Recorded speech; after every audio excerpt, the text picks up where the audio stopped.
আপনারা দেখেন এই দেশে একটা বিশৃঙ্খল পরিবেশ সৃষ্টি করার জন্য এই যে কথিত ছাত্র সে নিজে তার হাতের বিভিন্ন অংশে ব্যান্ডেজ করছে, যেখানে ব্যান্ডেজের ভিতরে কি লাগাইছো? লিপস্টিক এটা নাকি? হ্যাঁ, রং রং লাগাইছো। এটা উঁচু করো। হ্যাঁ, তার এক বড় ভাই এই বাসায় থেকে নাকি তার এটা তৈরি করে দিয়েছে। হ্যাঁ, জাতীয় পতাকা পর্যন্ত সে ইউজ করছে।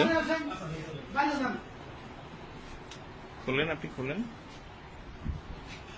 লিপস্টিক লাগানো এটা। হ্যাঁ, আপনি এত সময় তো প্রয়োজন নাই, তাই না? হ্যাঁ, টানবেন। আপনাদের মূল উদ্দেশ্যটা কি? দেশের ভিতরে একটা অরাজকতা সৃষ্টি করা নাকি?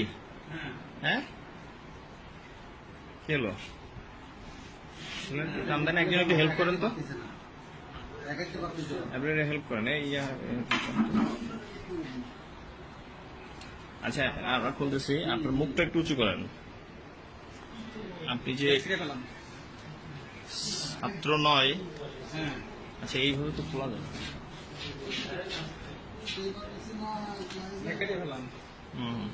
আপনারা দেখেন এই হাতে একটা ব্যান্ডেজ ছিল, এই যে তার ব্যান্ডেজটা নামানো। আচ্ছা আচ্ছা, হ্যাঁ, এটা একটা লিপস্টিক। হ্যাঁ, তাহলে দেখেন কিভাবে দেশে এটা অরাজকতা সৃষ্টি করার জন্য ছাত্ররা উঠে পড়ে লেগেছে। হ্যাঁ,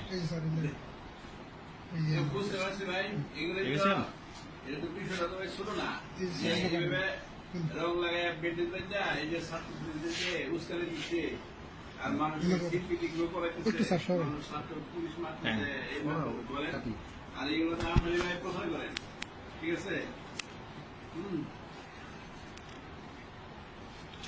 হ্যাঁ, বুদ্ধি দিচ্ছে কি লিডারশিপ। তুমি যে বড় ভাইয়ের বাসা থেকে এটা ব্যান্ডেজ করে নিয়ে আসছো, বড় ভাইয়ের নাম কি? ওঠাও, মাথায় কি?